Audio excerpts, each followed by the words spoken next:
자, 오늘은 진리는 하나지만 태도는 넓게 라는 제목으로 함께 하나님의 말씀을 좀 나눠보도록 하겠습니다.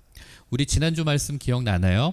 지난주에 성전 미문 앞에서 구걸하던 그 지체장애인이 베드로의 그 말 한마디로 일어나 걷게 된 그 사건을 우린 보았습니다. 베드로는 나에게 은과 금은 없지만 내게 있는 누구의 이름? 나사렛 예수 그리스도의 이름으로 그를 일어나 걷게 했습니다. 그러니까 그곳에 있었던 모든 사람들이 다 그 모습을 보면서 깜짝 놀랐습니다. 그렇게 사람들이 막 놀라서 우왕좌왕하고 있는 바로 그때 일어나서 그들을 진정시키면서 베드로는 또 그 자리에서 또 복음을 전하는 설교를 시작합니다. 여기에서도 베드로는 다른 이야기 하지 않아요. 오로지 예수 그리스도의 이야기, 복음만을 전하는 그런 설교를 합니다. 그 내용은 그거였어요. 여러 가지들이 있지만 핵심은 그 자리에 있는 그 유대인들을 가리켜서 말하는 거예요. 유대인들, 당신들이 십자가에 못 박아서 죽였던 그 예수, 그분을 하나님이 다시 살리셨다. 그리고 그 예수 그리스도께서 오늘 성전 미문 앞에 있었던 이 안진뱅이, 거린 지체장애인을 치유해 주신 것이다. 그분은 진정한 우리들의 구원자가 되시고 앞으로 다시 이 땅에 오실 우리들의 심판자가 되실 분이다. 뭐 이런 내용의 설교였습니다. 자, 그런데 그때 갑자기 설교를 막 하고 설교를 외치고 막 하는 그 와중에 어떤 일이 벌어지는가 하면 그 사건을 이야기하고 있는 오늘 이제 이 본문의 4장은 이렇게 시작을 해요. 1절 한번 보겠습니다.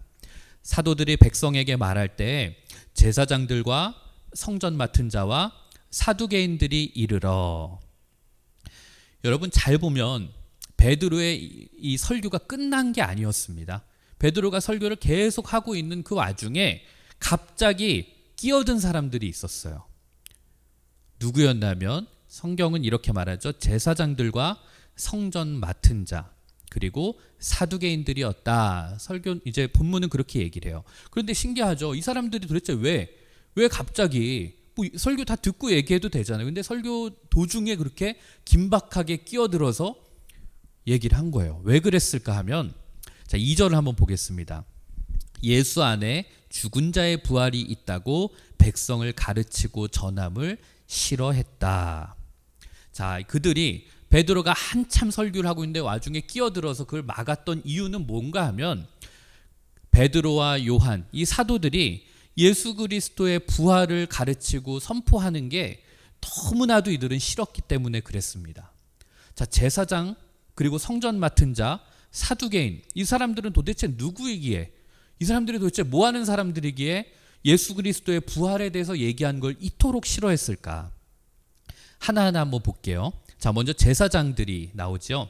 이 제사장들은 누군가 하면 자, 예루살렘 그 성전에서 행해지는 모든 예식을 주관하는 사람들이었어요. 그런데 여러분, 그 이스라엘 사람들에게 있어서는 종교가 너무나 중요했잖아요. 그런데 이 종교의 예식을 집례하는 제사장들은 그 당시 유대교 사회에 있어서는 가장 최고의 지위를 누리는 그런 기득권들, 그런 지도자들이었습니다. 그 가운데서도 최고의 우두머리를 가리켜서 대제사장이라고 불렀어요. 그냥 제사장들도 있고 거기에 대제사장이라는 사람들도 있었는데 6절을 보면 대제사장 두 사람이 나와요. 그 이름이 안나스라는 사람과 가야바라는 사람, 이렇게 두 사람이 대제사장이라고 나옵니다. 자, 그런데 이 두 사람이 왜 유명하냐면 이 두 사람이 이제 유대인들을 선동을 해가지고 예수님을 십자가에 못 박도록 죽인 사람들이기 때문에 그렇습니다. 이 사람들이 그렇게 유대인들을 선동했던 거예요.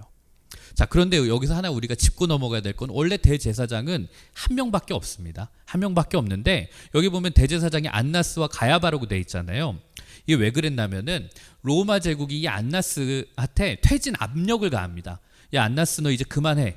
이제 대제사장 자리 물러나. 이렇게 계속 압박을 하니까 결국은 이 안나스가 어떤 꼼수를 부리냐면 가야바가 자기 사위예요. 자기 사위에게 대제사장의 자리를 물려주고 본인은 뒤에서 이 사위를 통해서 이제 정치를 조종을 하고 있었던 거예요. 그래서 사람들 사이에서는 대제사장 하면 이제 안나스와 가야바 둘을 그냥 가리키는 것이었습니다. 자, 그리고 그 자리에 있던 사람들 중에는 또 한 부류는 성전 맡은 자들이라는 표현이 나와요. 자, 여기서 성전 맡은 자들, 이건 누구냐면은 오늘날로 따지면 경비대장, 경호원, 경호실장, 이런 사람들이라고 보면 돼요. 근데 이 사람들의 지위도 상당히 높았습니다. 왜냐하면 당시 예루살렘 성전을 이 치안과 이 경비를 이렇게 지켜내야 되는데, 여기를 24개로 이제 그룹을 조각을 나눠서 각각 경비대들이 관리를 했다고 그럽니다. 그래서 이 성전 맡은 자들은 그 당시에 제사장들에 이어서 유대교 사회에서 서열 한 2번째 정도 가는, 역시 이들도 굉장히 높은 고위층에 있는 사람들이었어요. 그리고 거기 있던 사람들 또 누가 있었냐면 사두개인들이라는 사람이 나옵니다. 사두개인들. 자, 사두개라고 하는 파는 유대교에 있는 어떤 한 종파를 말하는 거예요. 근데 이 사두개 이 집단들이 당시에 이 이스라엘 사람들의 정치, 경제, 이 모든 권력을 다 쥐고 흔드는 그런 엘리트 집단이었습니다.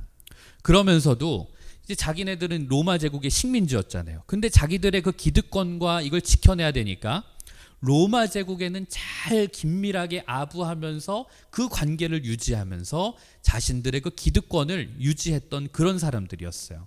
그래서 이 사두개파에 속해 있는 사람들은 대부분이 유대교 안에서 주요 요직들을 다 차지하던 그런 사람들이었습니다. 참고로 대제사장들, 그리고 이 성전 맡은 자 모두가 다 사실은 이 사두개파에 속하는 사람들이었어요.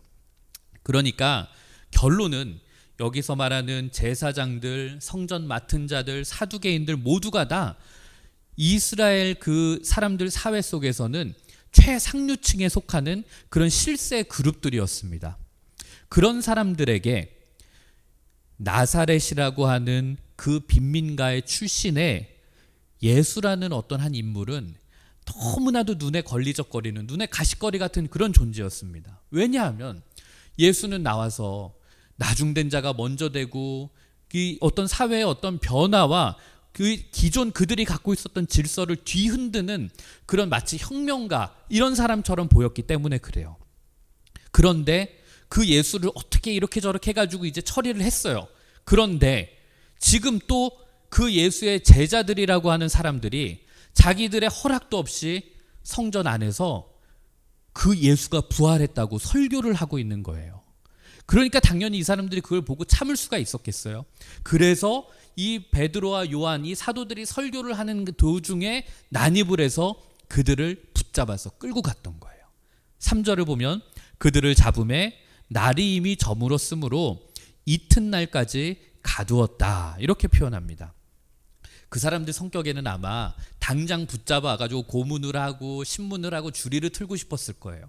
그러나 여러분, 유대교 율법에는 해가 저문 뒤에는 어떤 사람의 생명과 관련된 재판은 할 수 없다라는 그런 규정, 관습이 있었다고 그래요. 그래서 바로 뭔가 처형을 내리거나 하지를 못하고 일단 감옥에 가두었던 겁니다.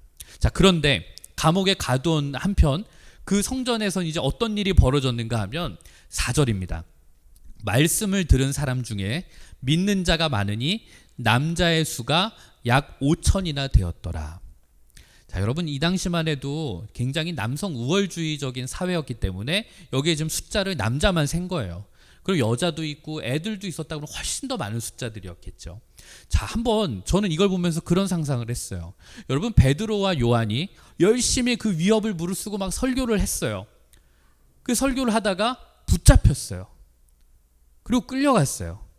그런데 신기한 건 그 자리에 있던 사람들, 그 설교를 들었던 사람들은 거기서 예수 그리스도의 그 복음을 받아들였다는 거예요. 여러분, 사도들은 열심히 말씀을 전했어요. 예수님에게 받은 그 사명에 따라서 열심히 말씀을 전했는데, 그러면 하나님이 열심히 말씀을 전하는 사람들에게 뭔가 영광과 선물과 상급과 큰 뭔가를 주셔야 될 것만 같은데, 이 사도들은 열심히 복음을 전했는데 그 결과가 뭐예요? 개 끌려가듯이 그 사람들에게 질질 끌려가면서 초라하게 그 성전에서 퇴장했던 거예요. 그런데 여러분, 그들이 그렇게 초라하게 아무것도 아닌 모습으로 그렇게 쫓겨나면서 퇴장했지만 그들이 전했던 예수 그리스도의 복음은 사라지지 않았어요. 그리고 그 복음은 그 자리에서 남자만 훨씬 더 많은 5천 명이 넘는 사람들을 마음에 움직이는 그런 복음의 생명의 역사가 일어났던 겁니다. 저는 이걸 보면서 여러분들에게 그런 말씀을 드리고 싶습니다. 여러분, 우리가 하나님에게 나의 인생을, 내 삶을 드리기만 한다면, 내 삶을 하나님께 바치기만 한다면 우리 눈앞에 펼쳐진 방해, 장애물들은 더 이상 우리들의 문제가 되지 않을 것입니다. 앞으로 여러분들이 살아가는 세상은 지금보다 훨씬 더 어렵고 만만치 않을 겁니다. 지금 여러분들이 고등학교, 중학교에 생활을 하면서 힘들다, 대학만 가면 좋을 것 같다. 여러분, 대학 가면 좋을 것 같아요? 대학 가면 또 다른 여러분들의 어려움들이 있고요. 대학을 졸업해서 취직을 하면 뭔가 사회인으로 내가 내 돈 벌어서 내가 갖고 싶은 거 갖고, 내가 사고 싶은 거 사고, 가고 싶은 데 가고 막 독립을 하고, 여러분, 그 나름대로의 또 어려움들이 있어요. 우리의 세상, 우리가 살아가는 이 시대는 세월이 지나고 흘러면 갈수록 그리스도인으로 살기 쉬운 날은 단 하루도 없을 겁니다. 여전히 세상은 힘들었고요. 2000년 전에 예수님이 살던 세상도 힘들었고요. 앞으로 우리들이 살아갈 세상도 그리스도인으로 살기에는 만만치 않을 겁니다. 그러나 중요한 것은 세상이 이러냐 저러냐가 아니라 내가 내 인생을 하나님의 말씀에 걸었느냐, 예수님에게 나의 인생을 걸었느냐 아니냐, 이게 중요하다는 거예요. 여러분, 예수 믿고 이제 그리스도인으로 살면서 내가 세상 속으로 나아갈 때 두려울 수 있어요. 내가 진짜 그 예수님의 가르침대로 못 살 것 같은데, 성경대로 내가 살면 왕따가 되고 뭔가 힘든 일, 핍박이 나에게 있지 않을까? 그런데 여러분, 두려워하지 마세요. 왜냐하면 우리가 주님께 인생을 걸기만 하면 우리 눈앞에 펼쳐지는 그 어떠한 어려움도 우리들에게 디딤돌이 될 수 있을지언정 장애물이 되지는 않을 겁니다. 그리고 오히려 세상이 점점 어두워지고 내 주변의 삶의 상황과 정황들은 점점 어두워질수록, 그렇게 깜깜하면 깜깜할수록 사실은 밤하늘의 별은 더 밝게 빛난다는 거예요. 우리들이 복음을 지고 말씀을 붙잡고 그렇게 살아간다면 아무리 어둡고 막막한 그 세상 속에서도 우리들은 밝게 빛나는 그런 삶을 살게 될 줄 믿습니다. 자, 그런데 그렇게 이튿날이 되었어요. 이튿날이 되니까 대제사장 안나스와 가야바가 이제 유대교 지도자들을 다 불러서 한자리에 모읍니다. 그게 이제 5절에서 7절인데, 이튿날 관리들과 장로들과 서기관들이 예루살렘에 모였는데 대제사장 안나스와 가야바와 요한과 알렉산더와 및 대제사장의 문중이 다 참여하여 사도들을 가운데 세우고 묻되, 너희가 무슨 권세와 누구의 이름으로 이 일을 행하였느냐? 이렇게 베드로를 신문하기 시작합니다. 도대체 너희가 무슨 권세와 누구의 이름으로 저 안진뱅이를 일으켜 세우고 그리고 예수 그리스도의 부활을 가르치게 했냐? 이걸 지금 그들에게 신문하고 있는 거예요. 자, 그런데 그 자리에서 베드로가 어떻게 대답을 하냐면, 그게 8절에서부터 10절인데, 이에 베드로가 성령이 충만하여 이르되, 백성의 관리들과 장로들아, 만일 병자에게 행한 착한 일에 대하여 이 사람이 어떻게 구원을 받았느냐고 오늘 우리들에게 질문한다면 너희와 모든 이스라엘 백성들은 알라. 너희가 십자가에 못 박고 하나님이 죽은 자 가운데서 살리신 나사렛 예수 그리스도의 이름으로 이 사람이 건강하게 되어서 너희 앞에 섰느니라. 여러분, 지금 이 분위기는 그냥 어디 앞마당에서 돗자리 깔아놓고 하는 분위기가 아닙니다. 여러분, 굉장히 권위적이고 고압적인 그 대제사장들과 유대교 지도자들이 있는 그 상황 속에서 웬만한 사람은 진짜 입도 뻥끗 못할 그런 자리에서 베드로는 결코 두려워하지 않았습니다. 그러면서 이렇게 말합니다. 11절을 보면, 이 예수는 너희 건축자들이 버린 돌로서 집 모퉁이의 머릿돌이 되었느니라. 이게 무슨 말인가? 여러분, 여기서 말하는 건축자들은 유대인들을 말하는 거예요. 그리고 버린 돌은 뭔가? 예수 그리스도예요. 그러니까 유대인들, 너희들을 위해서 하나님이 보내주신 그 예수님을 너희들이 버렸다는 거예요. 죽였잖아요. 필요 없다고. 하나님이 구원의 어떤 통로로 보내준 예수님을 거부했어요. 버렸는데 너희들이 버린 그 돌을 하나님은 다시 쥐어서 그 집의 모퉁이, 그 집의 주춧돌로 삼으셨다. 그분이 바로 예수 그리스도다. 그러므로 너희들 12절 다른 이로서는 구원을 받을 수 없나니 천하 사람 중에 구원을 받을 만한 다른 이름을 우리에게 주신 일이 없음이라 하였더라. 그러면서 베드로는 그러니까 너희들 예수님 아닌 다른 이로서는 결코 절대 우리는 구원을 얻을 수 없다. 단호하게 일말의 여지도 남겨두지 않고 결론을 짓습니다. 이 구절을 읽을 때 여러분들은 아멘이 나오셨어요? 아니면 좀 너무 센데? 너무 발언이 너무 강한데? 이런 생각이 드셨나요? 여러분 이렇게 살아가다 보면은 뭐 교회를 다니는 걸 친구들에게 이제 알기도 하고 뭐 혹은 뭐 복음을 전해본 친구도 있을 거고 야 교회 예수 믿자 이렇게 말한 사람들도 있을 거예요. 그런데 만약에 지금 여러분이 교회 안 다니는 친구한테 가가지고 야 교회 가자, 나랑 예수님 믿자, 예수님 이외에는 결코 다른 어떤 존재로도 우리는 구원을 받을 수가 없어, 만약에 여러분들이 이렇게 말을 하잖아요. 그러면 아마도 그 말을 듣는 친구는 아마 기분이 나빠할 거예요. 무슨 지네만 예수만 믿으면 무슨 천국 간다고, 뭐 예수만 구원이 있다고 이러면서 굉장히 기분 나빠할 수 있어요. 자, 그런데 지금 여기 있는 유대교 지도자들은 자기들은 이미 하나님 앞에서 율법을 너무 열심히 잘 지켰기 때문에 야 우리는 이제 구원 하나님 나라에 가는 거는 따놓은 당상이야 이렇게 생각하고 있는 그 유대교 지도자들에게 야 너희들 예수 그리스도를 믿지 않으면 구원 못 받아. 지금 이 선언을 베드로가 그 유대교 지도자들에게 한 거예요. 베드로는 도대체 뭘 믿고 이렇게 단정적으로 예수 그리스도 외에는 구원이 없다라고 말을 했을까? 베드로의 입장에서 한번 생각을 해보면 여러분 베드로가 볼 때 예수님만이 유일하게 죽음의 권세를 깨트리시고 다시 살아난 분이시기 때문에 그래요. 그래서 그분만이 진정한 우리들의 생명의 주인이 되신다는 거예요. 왜냐하면 이 세상에 그 어떠한 의인도 그 어떠한 대단한 사람도 죽음을 이기고 죽음에서 다시 부활하신 분은 참 생명이신 분은 예수님밖에 없었기 때문에 그래요. 그래서 베드로는 그들에게 이렇게 12절처럼 결론을 지었던 거예요. 저는 오늘 여러분들이 이 고백, 예수 그리스도 외에는 다른 이름을 우리들에게 구원받을 만한 다른 이름을 주신 적이 없다, 이 베드로의 고백이 오늘 우리들의 고백이 되었으면 좋겠습니다.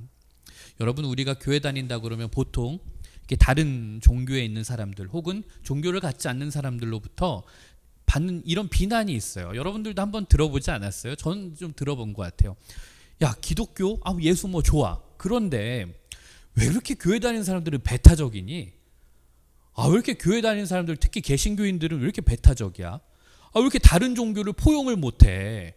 뭐 불교 다니는 사람들 천주교 막 이런 데 보면은 막 다른 종교 기념일에 뭐 꽃도 보내고 막 현수막도 걸고 막 야 어떤 법당 어떤 절은 뭐 크리스마스 때 예수님의 탄생을 축하합니다 막 현수막도 걸고 꽃도 보내는데 왜 이렇게 너희들이 믿는 그 기독교 특히 개신교회는 왜 이렇게 배타적이냐? 막 다른 나라 가가지고 막 불교 국가 가가지고 막 그 불상 막 훼손하고 막 문화재 훼손하고 무슨 막 땅 밟기라고 그러면서 다른데 막 이상한 나라 가가지고 막 그들 문화를 다 망가뜨리고 왜 그렇게 배타적이야? 이런 비난하는 사람들이 있어요. 자, 그런데 여러분 그런 친구들에게 한번 해주고 싶은 얘기는 그거죠. 여러분 원래 종교라는 것, 진리라는 것은 배타적일 수밖에 없어요. 자, 이건 종교 진리의 문제는 아니지만 한번 예를 들어 볼게요. 자, 여러분 1 더하기 1은 뭘까요? 2죠. 2. 그건 뭐 대답할 가치도 없어요. 1 더하기 1은 2입니다. 자, 이거는 시간과 공간에 상관이 없어요. 제가 초등학교 다닐 때도 1 더하기 1은 2였고요. 지금 여러분들이 공부하는 시대에도 아마 1 더하기 1은 2일 겁니다. 혹시 1 더하기 1이 3이라고 가르치는 학교 있나요? 없을 거예요. 예나 지금이나 그리고 미국이나 한국이나 아프리카나 어딜 가나 1 더하기 1은 2입니다. 그런데 만약에 여기 있는 한 친구가 저한테 벌떡 일어나가지고 목사님 1 더하기 1은 3입니다. 이렇게 주장한다면 그러면 여러분 그 사람이 아무리 예의 바르게 아무리 크게 저에게 말을 해도 저는 그걸 받아들여 줄 수가 없어요. 왜냐하면 이건 진리까지는 아니겠지만 그래도 우리가 사회적으로 전 세대적으로 우리는 1 더하기 2라고 약속한 사회적 약속이기 때문에 그래요. 그러므로 여러분, 모든 종교의 신앙 고백은 사실은 배타적일 수밖에 없어요. 제가 말씀 준비하면서 이제 그런 생각을 해봤어요. 우리가 불교 얘기할 때 불교는 참 되게 포용적이야, 이런 얘기를 할 때 많이 하는 표현이 그거예요. 불교는 누구나 부처가 될 수 있다고 얘기하던데 이 얘기를 해요. 불교는 진짜 그 말을 해요. 우리 모두 중생 모두는 부처가 될 수 있다. 자, 그런데 기독교는 봐봐. 예수 그리스도를 믿어야만 구원을 받을 수 있다고 말을 해. 그거 얼마나 배타적이야. 그렇기 때문에 불교는 개방적이지만 기독교는 폐쇄적이고 배타적이야, 이렇게 말을 하는 사람들이 있는데, 자 여러분, 불교는 누구나 부처가 될 수 있고 기독교는 예수를 믿어야만 구원을 얻을 수 있다. 그래서 기독교는 배타적이다. 이 논리는 여러분 얼핏 보면 맞는 것 같지만 다른 각도에서 보면 맞는 조건은 아니에요. 자, 불교에서 누구나 부처가 된다라는 것, 부처가 되는 조건에 있어서 가장 중요한 게 여러분 뭔지 아세요? 불교에서는 깨달음입니다. 깨달아야만 부처가 될 수 있는 거예요. 자, 그럼 말을 한번 바꿔볼게요. 이제 다른 식으로. 자, 기독교는 누구나 구원받을 수 있다. 반면에 불교는 누구나 깨달아야만 구원을 부처가 될 수 있다. 자, 이렇게 말을 바꿔보면 누가 더 배타적으로 보여요? 불교가 더 배타적으로 보여요. 기독교는 누구나 구원을 받을 수 있다고 그랬는데 불교는 깨달아야만 부처가 될 수 있다. 여러분, 불교에서 말하는 깨달음은 어느 날 갑자기 그냥 잘 먹고 잘 살다가 확 깨달아지는 거 아니에요. 훨씬 더 긴 오랜 세월 동안 도를 닦아야 되고 그 수양의 과정을 거쳐야 된단 말이에요. 그러니까 이 표현을 제가 정확하게 한번 표현해 볼게요. 사실 두 종교 모두 잘 보면 누구나 깨달으면 부처가 될 수 있다. 누구나 예수 그리스도를 믿으면 구원받을 수 있다. 이렇게 보는 게 사실은 더 논리적으로 맞아요. 자, 그러면 여러분, 깨닫는 게 쉬워요? 아니면 예수 그리스도를 믿는 게 쉬워요? 사실은 깨닫는 건 엄청나게 많은 시간과 도를 닦아야 되는 게 필요하지만 예수 그리스도는 그냥 믿으면 되는 거예요. 예수님이 나를 위해서 죽으셨고 나를 구원해 주시는 분이다라는 걸 믿기만 하면 돼요. 그럼 여러분, 뭐가 더 개방적이고 포용적일까요? 사실은 불교도 배타적인 부분들이 있단 말이에요. 그런데 왜 오늘날 사람들은, 여러분 친구들은 개신교, 교회 다닌다고 그러면 배타적이라고 손가락질할까요? 자, 그 이유는, 오늘 어른들도 똑같은 말씀을 나누는데 그 이유는 오늘날 개신교인들, 교회 다니는 우리들이 믿는 예수 그리스도 외에는 구원받을 수 없다라는 이 신앙 고백의 문제가 아니라 교회 바깥 세상과 소통하는 우리들의 태도와 우리들의 자세가 배타적이기 때문은 아닐까요? 여러분, 저는 군대 가가지고 군 생활을 이제 군종병을 했어요. 그러니까 교회에서 일을 하는 거죠. 근데 제가 교회에서만 일을 하는 게 아니라 이제 그 군대 안에는 3개 종파가 다 있단 말이에요. 기독교도 있고 천주교도 있고.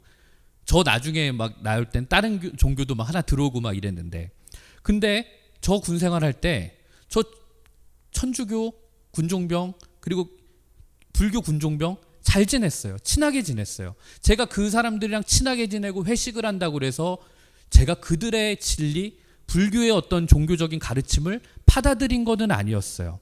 하지만 제가 그 사람들에게 있어서 넓은 마음으로, 포용하는 마음으로 대했기 때문에 저는 종교는 달랐지만 아무런 문제가 없었어요. 저는 법당에 가서도 같이 밥 먹었고요.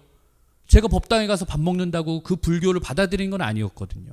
그리고 심지어 제가 천주교에 가서 사제관에서 회식을 할 때에는, 여러분 천주교는 신부님들이 술 마시는 거 알죠? 담배도 피는 거 알죠?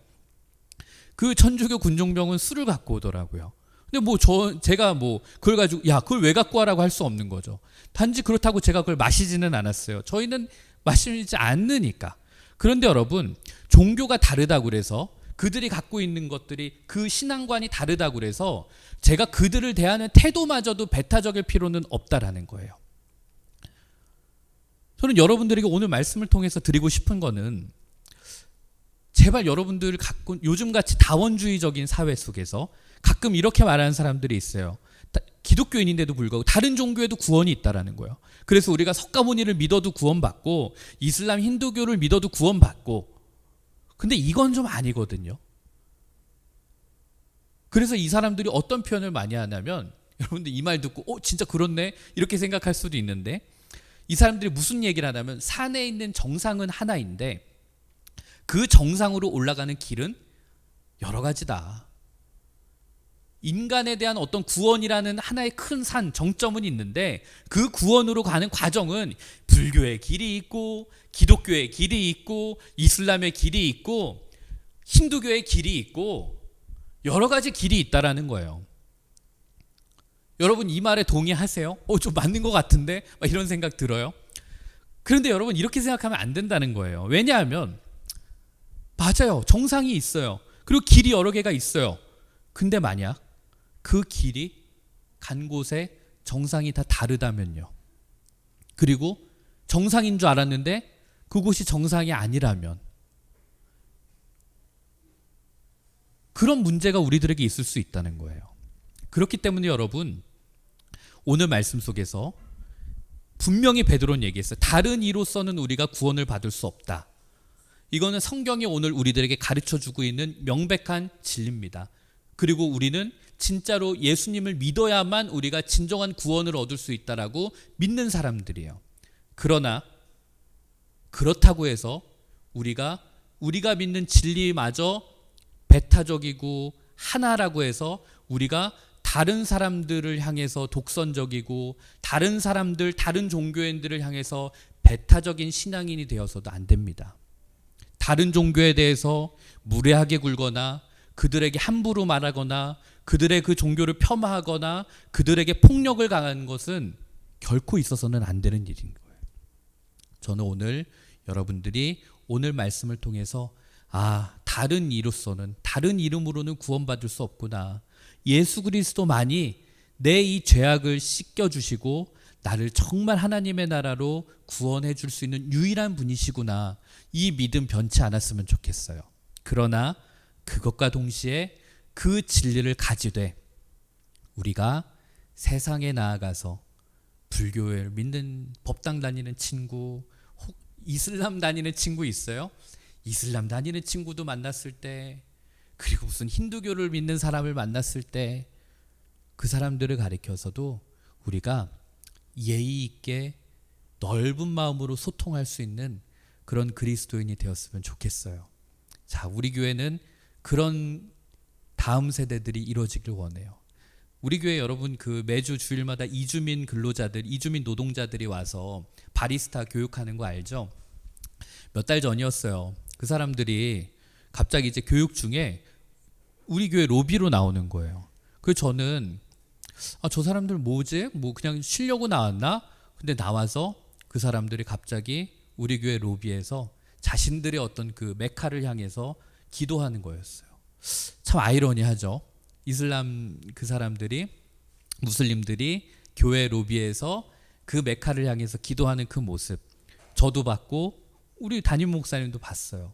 그런데 그거 저희는 제재하지 않았어요. 왜냐하면 그들이 하는 그 기도와 그들의 어떤 그 종교관에 대해서, 그들의 신앙 고백에 대해서 우리가 동의하지는 않지만, 그렇다고 해서 그들에게 우리가 함부로 대하고 무례하게 굴 수는 없었기 때문입니다. 저는 여러분들이 이런 사람, 더 넓은 마음으로 세상과 다른 종교를 대할 수 있는 그런 신앙인들이 되었으면 좋겠습니다.